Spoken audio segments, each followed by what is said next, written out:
Quiere decir la cristología, el estudio de Cristo.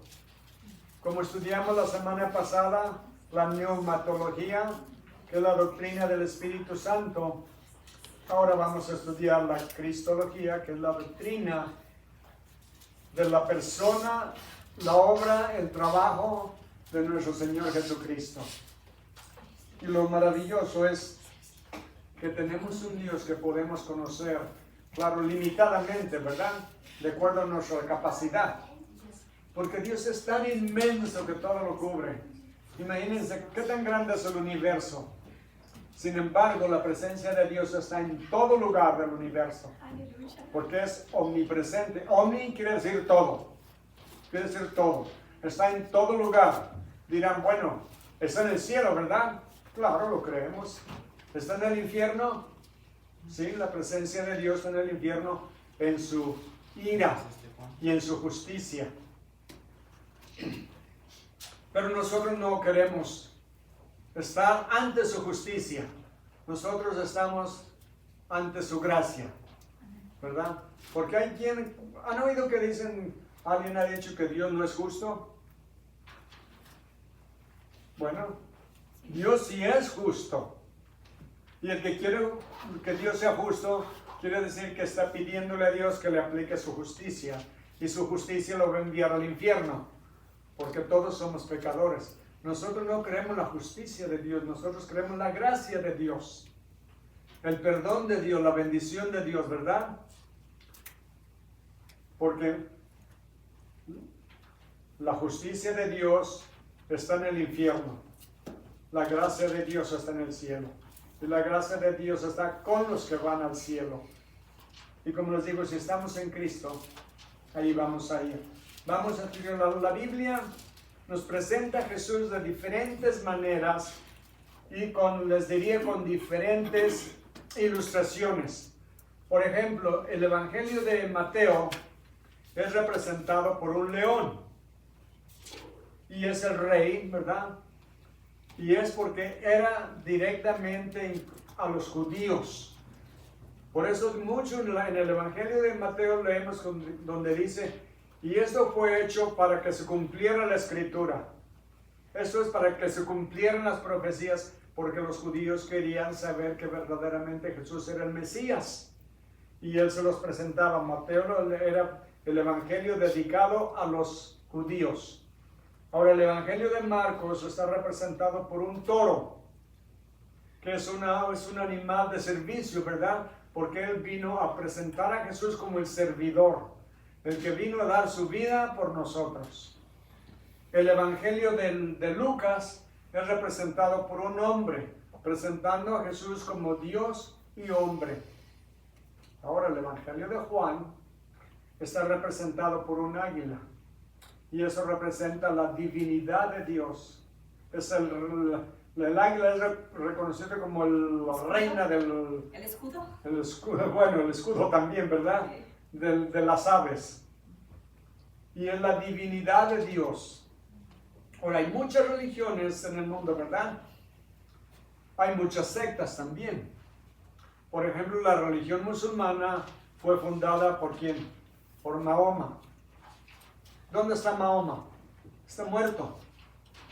La religión de los mormones fue fundada por Joseph Smith. ¿Dónde está Joseph Smith? Está muerto.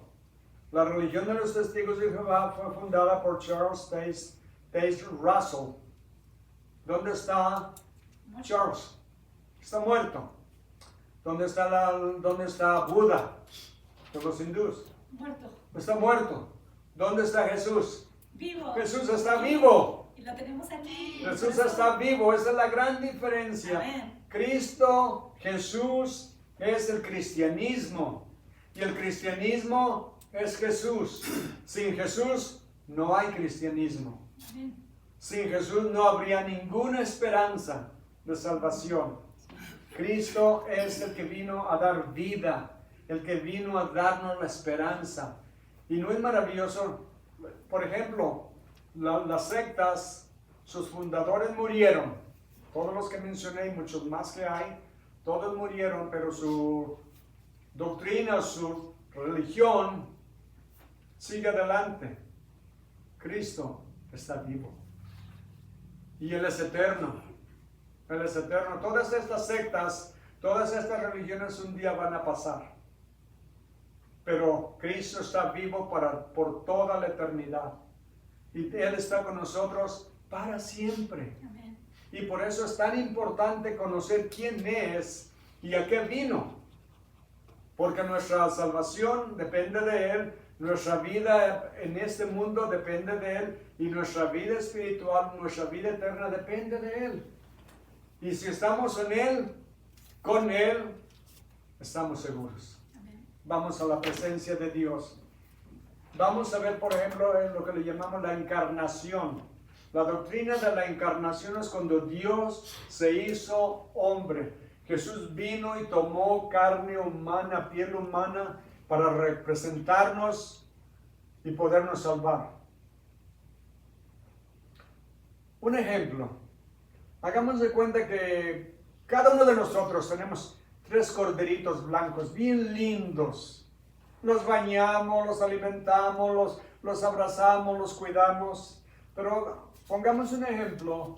Hagan de cuenta que yo tuve un accidente, estoy en una silla de ruedas en un balcón y veo mis corderitos allá abajo. Pero de pronto veo que viene una manada de coyotes. Y yo les grito y les grito y les grito, y ¿saben qué? No me entienden. ¿Por qué? Porque yo no hablo su lenguaje, ni ellos entienden el mío, y yo no puedo hacer nada por salvarlos, porque estoy en una silla de ruedas. No me puedo identificar con ellos. ¿Cómo me podría identificar y hablarles en su idioma? Haciéndome como uno de ellos, ¿verdad? Haciéndome un cordero y decirles, córranle, corran, escóndanse que vienen los coyotes. Pues ¿saben qué es? En cierta manera lo que Dios vino a hacer. Jesús se hizo hombre para poder identificarse con nosotros, hablarnos en nuestro idioma, porque creen que en el cielo se habla el español. Yo creo que sí, ¿verdad? Porque hay mexicanos y guatemaltecos, chilenos, peruanos y de todo ahí. Pero lo quiero decir de esta manera. En el cielo, me imagino, el lenguaje de Dios es perfecto, santo, sublime. Y nosotros no lo podríamos comprender. Por eso Él vino a hablarnos en nuestro idioma. Se hizo hombre como nosotros para podernos salvar. Tomar nuestro lugar. Y la Biblia... Prácticamente todos los libros de la Biblia hablan de Jesús. La Biblia es todo acerca de Jesús. Su obra redentora, su obra de salvación, que vino a dar su vida por nosotros. Y vamos a ver, si ya tienen sus Biblias abiertas en el capítulo 1 de Juan, dice, en el principio era el Verbo, y el Verbo era con Dios. Y el verbo era Dios. La palabra verbo viene del griego que es logos, que quiere decir el pensamiento, la voz de Dios. Jesús se hizo hombre y Él estaba siempre con Dios. Él fue el creador de todas las cosas. Miren, déjenme leerles del 1 al 12. Del 1 al 12. En el principio era el verbo, Jesús. Y el verbo era con Dios, estaba con Dios, y el verbo era Dios. Era en el principio con Dios. Todas las cosas fueron por Él, Todas las cosas por Él fueron hechas. Y sin Él nada de lo que ha sido hecho fue hecho. En Él estaba la vida, y la vida era la luz de los hombres. La luz en las tinieblas resplandece, y las tinieblas no prevalecieron contra ella. Hubo un hombre enviado de Dios, el cual se llamaba Juan, y este es Juan el Bautista, no Juan el Apóstol. Este vino por testimonio, para que diese testimonio de la luz, a fin de que todos creyesen en él. No era la luz, sino para que diese testimonio de la luz, aquella luz verdadera que alumbra a todo hombre, venía a este mundo. En el mundo estaba, y el mundo por Él fue hecho, pero el mundo no le conoció. A lo suyo vino y los suyos no le recibieron. Mas a todos los que le recibieron, a los que creen en su nombre, les dio potestad de ser hechos hijos de Dios. Por lo cual no son engendrados de sangre, ni de voluntad de carne, ni de voluntad de varón, sino de Dios. Sino de Dios. Ven, el Verbo se hizo carne. En la Trinidad hay una unidad tan perfecta, tan sublime, tan santa, tan real, que Dios se comunica consigo mismo en las tres personas y no hay nunca ningún desacuerdo, ninguna confusión. Y Jesús estaba en el principio, quiere decir, desde antes que hubiera un principio, porque Dios lo creó todo. Dios lo creó absolutamente todo. Dice, en el principio era el Verbo, podemos decirlo, en el principio era Jesús, y Jesús era con Dios, y Jesús era Dios, porque el Verbo es Dios. Este era en el principio con Dios. Todas las cosas por Él fueron hechas, y sin Él nada de lo que ha sido hecho fue hecho. ¿Cómo comienza la Biblia? En Génesis 1:1. En el principio Dios creó los cielos y la tierra, ¿verdad? Aquí dice, en el principio era el Verbo. En el principio era el Verbo. En Colosenses 1:15 al 17, si gustan ir ahí, dice la Biblia, Él es la imagen del Dios invisible, el primogénito de toda la creación. Primogénito quiere decir el más importante de todos, porque en Él fueron creadas todas las cosas, las que hay en los cielos y las que hay en la tierra, visibles e invisibles. ¿Se dan cuenta que aún lo que no vemos Dios lo creó? ¿Podemos ver el espacio que hay aquí? No, ¿verdad? No lo podemos ver, pero existe. Es una creación de Dios. No hemos visto un ángel, no hemos visto un demonio, gracias a Dios, pero existen. Es lo que dice aquí. Por Él creó todas las cosas visibles e invisibles, sean tronos, sean dominios y sean principados. Esto habla del reino de los demonios, sean potestades. Todo fue creado por medio de Él y para Él. Claro, los ángeles buenos también. Dios los creó. Todo fue creado por Él. Y Él es antes de todas las cosas. ¿Se dan cuenta? Si Él es antes de todo, quiere decir que Él lo creó todo. Y Él es antes de todas las cosas en Él subsisten. Todo lo que existe fue creado a través de Dios. Como les digo, en una unidad perfecta del Padre y el Hijo y el Espíritu Santo. En Juan 1:14 dice, y aquel Verbo fue hecho carne. Y aquel Verbo fue hecho carne y habitó entre nosotros. Y vimos su gloria. Este es Juan diciendo que Dios vio su gloria. ¿Cómo? ¿Cuándo Dios vio la gloria de Jesús? Bueno, hubo una ocasión muy importante, ¿recuerdan? En la transfiguración. En la transfiguración, cuando Jesús, ¿a quiénes llevó con Él a la montaña? A Pedro, a Juan y a Santiago. Y dice que Jesús se transfiguró ante ellos y que su vestidura, su vestimenta era más resplandeciente que el sol a mediodía. ¿Podemos ver el sol a mediodía? Quedaríamos ciegos en unos minutos, quizás segundos. Y su resplandor, claro, los protegió de que no quedaran ciegos. Pero vieron la gloria de Jesús. Simplemente les dio una probadita de lo que iba a hacer cuando lo vieran glorificado en el cielo. Ahorita todos los apóstoles lo están viendo en el cielo. Todos los santos que han muerto en Cristo lo pueden ver sin tener el problema de quedar ciegos como nosotros en la carne. Vieron su gloria. Y este es Juan el que lo está diciendo porque él estuvo ahí.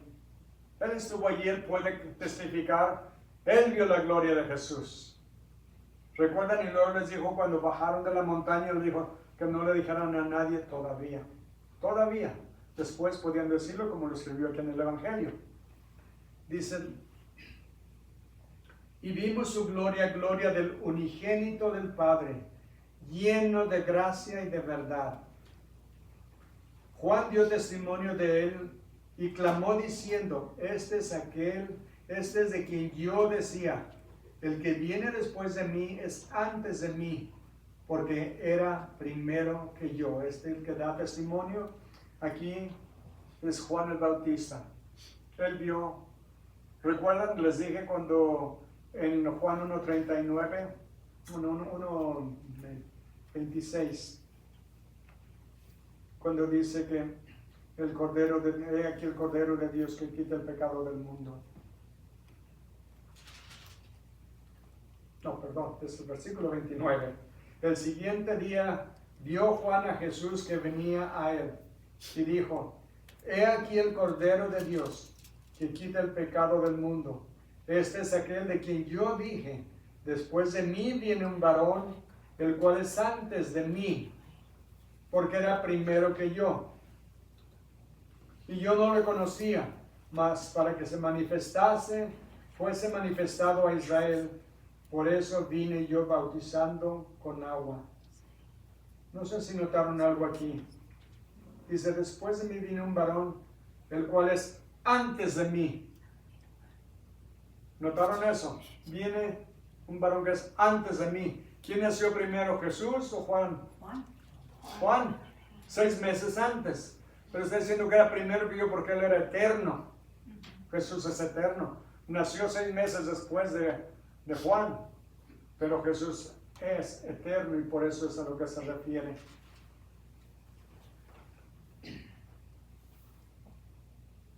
En Efesios 3:9, Efesios 3:9,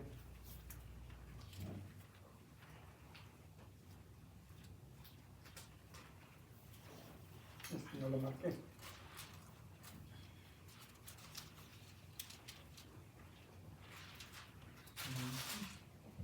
Ahí voy, ya llegué.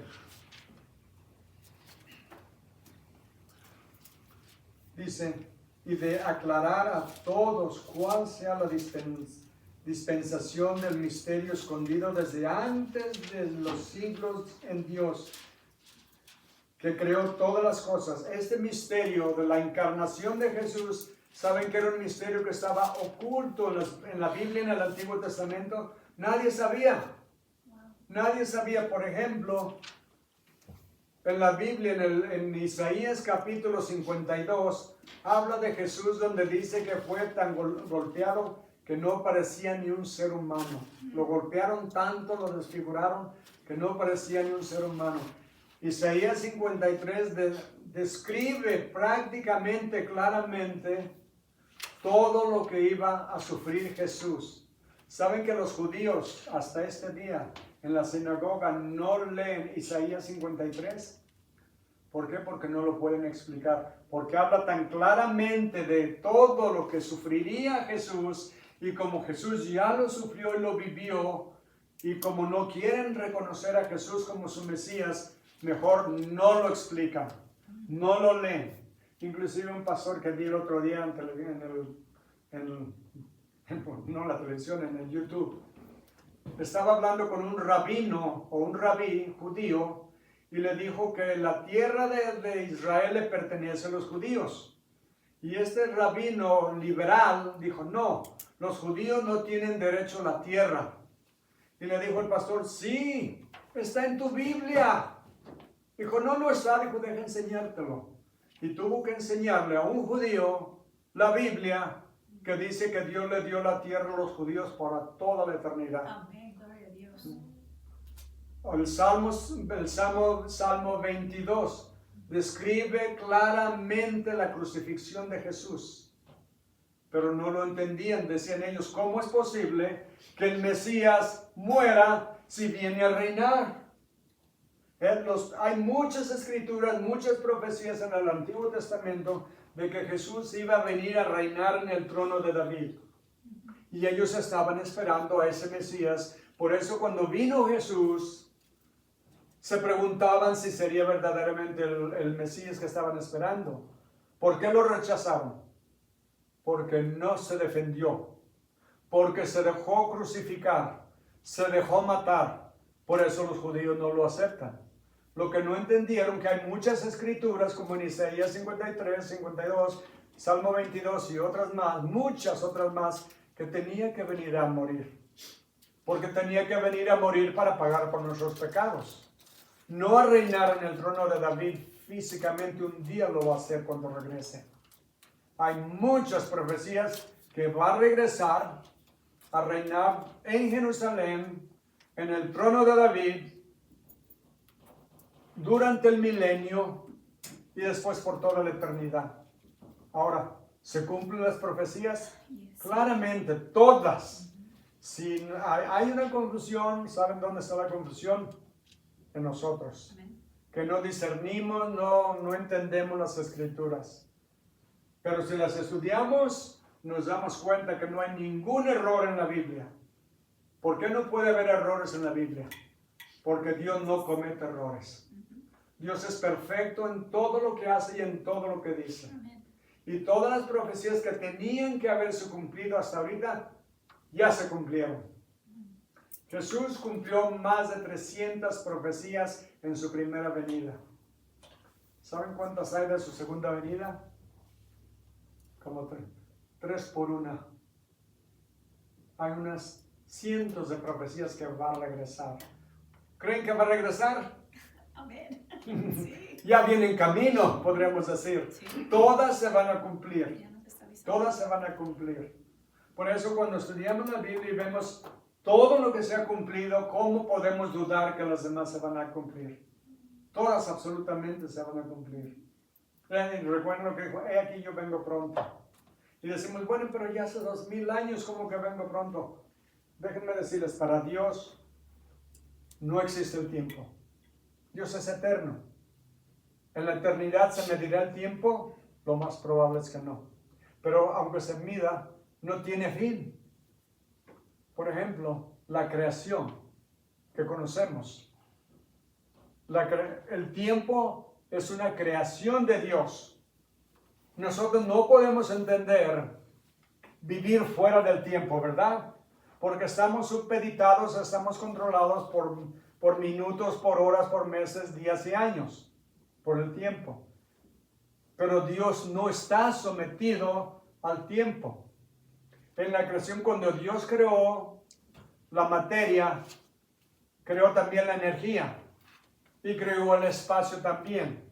Porque si crea la materia y no hay donde ponerla, no hay espacio, ¿dónde la pone? ¿O cuándo la pone si no hay tiempo? Todo tenía que coexistir en el mismo instante. Pero el tiempo, como la materia, como la energía, son creaciones de Dios. Y un día va a venir a cumplir todo lo que nos prometió. Todo lo que nos prometió. En Hebreos 1 del 1 al 3 dice la palabra de Dios. Dios, habiendo hablado muchas veces y de muchas maneras en otro tiempo a los padres por los profetas, en estos postreros días nos ha hablado por el Hijo, a quien constituyó heredero de todo, y por quien asimismo hizo el universo, el cual siendo el resplandor de su gloria, o sea, Jesús es el resplandor de la gloria de Dios, y la imagen misma de su sustancia, y quien sustenta todas las cosas con la palabra de su poder, habiendo efectuado la purificación de nuestros pecados por medio de sí mismo, se sentó a la diestra de la majestad en las alturas. ¿Saben que eso tiene un tremendo poder y una tremenda importancia? Porque los sacerdotes nunca se sentaban, porque nunca terminaba su trabajo. Jesús, ¿por qué se sentó? Porque Él sí terminó su trabajo. ¿Cuáles fueron sus últimas palabras de la cruz? La penúltima frase De las 7 palabras o 7 frases que dijo Jesús, la penúltima fue Consumido es. consumado es. Consumado es. La última fue, en tus manos encomiendo mi espíritu. Amén. Él vino a terminar la obra, por eso ahora está sentado a la diestra de Dios, esperando el momento en que Dios le diga, ve por tu esposa. Ve por tu esposa. Es lo que estamos esperando, que venga a llevarnos a casa. Si es que Jesús es el resplandor y la misma imagen y la sustancia de Dios. Y todo lo mantiene por su palabra. ¿Saben que esta mesa es materia, verdad? Todo está formado por átomos. Los átomos tienen la energía dentro de sí mismos, neutrones y neutrones. ¿Sí conocen nosotros? ¿Plutones? No, creo que no. Protones. Yeah. Protones y neutrones, ¿verdad? Ya se me está chispoteando. Protones y neutrones. Están girando a una velocidad increíble. Y sin embargo, a pesar de que son energías contrarias, no estallan. ¿Saben lo que sucedió en la Segunda Guerra Mundial cuando Estados Unidos aventó la primera bomba en Hiroshima? Fue cuando los científicos encontraron la forma de partir el átomo. Y a la explosión de los millones, billones de átomos que pudieron concentrar en la bomba, causó cientos de miles de muertes prácticamente en Japón. Arrojaron la primera bomba, le dieron la oportunidad al emperador de Japón, Hirohito, que se rindieran y terminaba la guerra. Y dijo no. Bueno, le echaron otra bomba. En Nagasaki, ahí murieron otra vez miles y miles de personas. Ahí fue cuando Japón se rindió en la Segunda Guerra Mundial. Todo por la habilidad de dividir el átomo. Ahorita muchos países tienen bombas nucleares. Ahora, a lo que voy con esto, que dice que todo está mantenido por la palabra de Dios, por la palabra de Jesús. Un día Jesús solamente tiene que dar la orden y todo lo que existe físico va a explotar. Está en la Biblia. En la segunda carta de Pedro habla sobre eso. Todo va a explotar en una tremenda conflagración, una explosión universal. Todo lo que existe va a ser consumido. Y Dios, dice la Biblia, Dios va a crear un nuevo cielo y una nueva tierra, donde va a reinar la justicia, donde no va a estar nada manchado por el pecado. ¿Por qué Dios tiene que destruir todo? Porque todo está contaminado con el pecado. Porque no solamente nosotros nos rebelamos, los ángeles también se rebelaron, ¿verdad? Y Dios tiene que limpiar todo completamente. Y lo que vemos aquí, que Jesús es el creador y el que sostiene y mantiene todo en orden. Versículo 3, regresando a Juan. Bueno, en 2, dice, era en el principio con Dios, y todas las cosas por Él fueron hechas, y nada de lo que ha sido hecho, fue hecho. Todo lo que existe fue hecho por Él y a través de Él. En Él estaba la vida, y la vida era la luz de los hombres. Las tinieblas no pueden vencer la luz, pero la luz sí puede vencer las tinieblas, ¿verdad? Ahorita tenemos luz aquí. Las tinieblas no pueden vencer la luz, pero la luz sí puede vencer las tinieblas. Y está hablando por ejemplo, dice la luz en las tinieblas resplandece y las tinieblas no prevalecieron contra ella. Versículo 6. Hubo un hombre, bueno, antes de seguir, dice, nosotros tenemos la luz de Cristo, dijo Jesús, Él dijo, yo soy la luz del mundo, ¿verdad? Y luego después dijo, ustedes son la luz del mundo. Nosotros tenemos a Cristo en nosotros y nosotros tenemos la luz de Cristo. Por ejemplo, en Juan 8:12, dice, otra vez Jesús les habló diciendo, yo soy la luz del mundo. El que me sigue no andará en tinieblas, sino que tendrá la luz de la vida. Tenemos la luz de la vida que está, de Cristo que está en nosotros. Capítulo 9, versículo 5.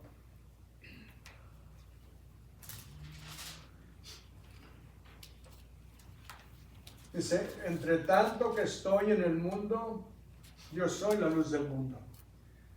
Yo soy la luz del mundo. Si nosotros estamos en Cristo, tenemos la luz de Cristo. Él nos dijo que somos la luz del mundo. Bueno, continuemos ahora, versículo 6. Hubo un hombre enviado de Dios, el cual se llamaba Juan, y ya vimos que era Juan el Bautista. Él vino para dar testimonio. ¿Recuerdan cuando dijo, he aquí el Cordero de Dios que quita el pecado del mundo? Dijo, yo no soy digno ni de desatar las correas de su calzado. Y Juan era primo de Jesús. Sin embargo, él se sentía tan inferior a Jesús que no era digno ni siquiera de desatar o cargar su calzado. Él se reconocía su papel, su lugar. Él dice en el versículo 8, él no era la luz, sino que vino para que diese testimonio de la luz. Aquella luz verdadera que alumbra a todo hombre venía a este mundo. ¿Y a quién alumbra? Alumbra a todos los que lo reciben. Tenemos la presencia de Dios en el mundo, pero Jesús, aunque está en el mundo, no está en todos los corazones de la gente. Hay iglesias donde la gran mayoría de la gente no tiene a Cristo en su corazón. ¿Saben si viniera Jesús? Bueno, una pregunta. ¿Quiénes fueron los peores enemigos de Jesús? Los fariseos. Todos los líderes religiosos, los líderes de la iglesia, fariseos, saduceos, herodianos, sacerdotes, todos los líderes religiosos eran los peores enemigos de Jesús. ¿No se debiera de ser al revés? Que son los que lo adoraran, lo glorificaran, lo exaltaran. ¿Qué haría Jesús si viniera otra vez al mundo ahora? ¿Saben qué? Lo volvían a crucificar. Porque vendría a limpiar la iglesia de toda la corrupción, de toda la mentira, de todo el pecado, de toda la hipocresía. Y la iglesia y la gente no le gusta. Es lo que hicieron con Jesús. Jesús limpió el templo al principio de su ministerio, está en Juan 2. Y después al final de su ministerio lo volvió a limpiar. Y los judíos por eso lo querían matar y finalmente lo consiguieron. Ahora pensemos una cosa. Lo consiguieron porque Él se entregó y Él lo permitió. Porque a eso vino. Vino a morir en la cruz, vino a dar su vida por nosotros. Ese fue su papel, su obra de salvación. Pero les digo de nuevo, si viniera, los peores enemigos no serían los republicanos, ni los demócratas, ni el gobierno. Serían los líderes de las iglesias corruptas que hay en el mundo. Las sectas. Por eso Él va a venir, por eso Él ya está reinando en su reino, en los corazones de sus seguidores. Si estamos en Cristo, Él reina en nuestros corazones, en nuestra vida, en nuestro trabajo, en todo lo que hagamos debe de reinar, porque Él es el soberano. Pero hay mucha gente que aunque esté en la iglesia, no son cristianos, no son seguidores de Cristo. Lo dicen, tal vez lo creen, pero no lo son. Y debemos examinar nuestro corazón, porque Él dijo, de la abundancia del corazón habla la boca. Y dijo, por sus frutos los conocerán. Debemos estar completamente entregados a Él. Yo no digo que no trabajemos, claro, para eso venimos también a trabajar, ¿verdad? Pero démosle gracias a lo que nos ha dado y usémoslo lo que podamos para su gloria, para bendecir a otros y seremos más bendecidos. Todo lo que tenemos es de Él. Amén. Aunque si nuestro carro, nuestra casa está en nuestro nombre, ¿saben que es de Él? Porque la Biblia dice del Señor en la tierra y toda su plenitud y todos los que en ella habitan. Pero ¿vieron lo que leí antes que dice que Él es el heredero de todas las cosas y nosotros somos coherederos? Coherederos. ¿Qué tal si tuviéramos un planeta para cada uno? Creo que valdría mucho, ¿no creen? Con todo el oro, las piedras preciosas, todo lo que hay. Somos coherederos, Él es dueño de todo lo que existe. Así es que hay que poner nuestra fe, nuestro amor, nuestro corazón en Él. Y Él nos dará con Él, ¿qué dijo? Todas las cosas. Todas las cosas. Así que yo no estoy esperando una mansión en el cielo. Yo con que me den una chocita, una tiendita de campaña, con eso estaré feliz si estoy en el cielo. ¿Saben por qué? Porque va a ser una choza celestial. Hermosa. Yo pienso que va a ser específicamente preparada para cada persona. Para cada persona, según su necesidad o según su obra. Yo pienso que va a ser como lo hacen los sastres. Un traje perfecto a la medida de la persona. Pero bueno, lo dejamos para otro día también. Vamos a terminar. Versículo 12 dice: mas a todos los que le recibieron, a los que creen en su nombre, les dio potestad de ser hechos hijos de Dios. Oh, perdón, me brinqué el 10. Dice: en el mundo estaba, y el mundo por él fue hecho, pero el mundo no le conoció, o no lo reconoció, no lo aceptó. A lo suyo vino, y los suyos no le recibieron. Claro, sabemos que no lo recibieron porque lo crucificaron, lo rechazaron. No todos, pero la nación como nación lo rechazó. Mas a todos los que le recibieron, a los que creen en su nombre, les dio potestad o el derecho de ser hechos hijos de Dios, los cuales no son engendrados de sangre, ni de voluntad de carne, ni de voluntad de varón, sino de Dios. Ahora una pregunta. La primera está fácil. A los que lo recibieron les dio el derecho, la potestad de ser hechos hijos de Dios. Pero dicen: los cuales no son engendrados de sangre, ni de voluntad de carne, ni de voluntad de varón, sino de Dios. ¿Quién es el que escoge a sus ovejas? Dios. Dice que nos escogió desde antes de la fundación del mundo. Pero también tenemos la responsabilidad de responder. Porque dijo: a todos los que lo reciban, Él les va a dar la vida eterna. A todos los que lo recibieron, les dio el derecho de ser hechos hijos de Dios. Lo recibieron, quiere decir que no lo rechazaron, ¿verdad? Todo el que quiera venir a mí, venga, dijo. Todo el que quiera venir, venga. Él nos da la oportunidad de recibirlo o de rechazarlo, pero al mismo tiempo ya nos escogió. ¿Lo comprendemos? No, porque ¿cómo podemos comprender la mente de Dios? Lo aceptamos porque está en la Biblia, ¿verdad? La palabra de Dios. Y lo aceptamos aunque no siempre lo comprendamos. Porque de nuevo, hermanos, Dios no comete errores.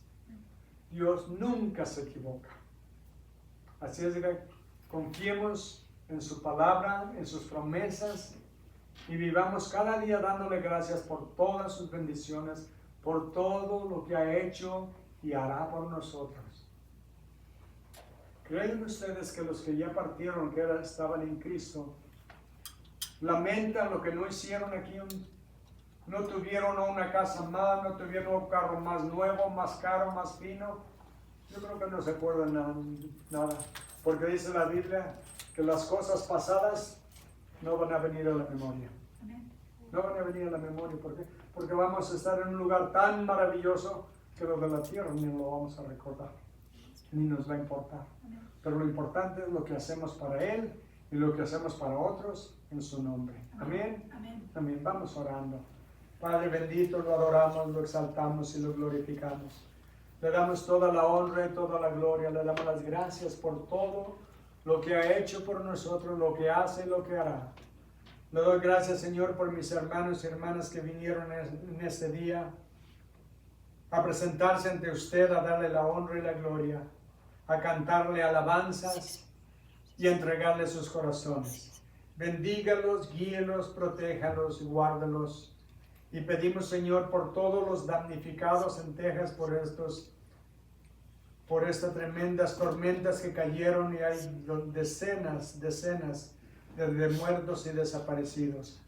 Pedimos su bendición, Señor, sobre todos los familiares de estas personas, de estos jovencitos, jovencitas que estaban algunos de ellos en un retiro, y adultos que fueron arrastrados por las corrientes, por todos, Señor. Pedimos su compasión, su consuelo, su sanación y su bendición sobre todos ellos. Y oramos también por todos nuestros parientes o conocidos enfermos. En el nombre bendito y santo de Cristo nuestro Salvador. Amén. Amén. Amén.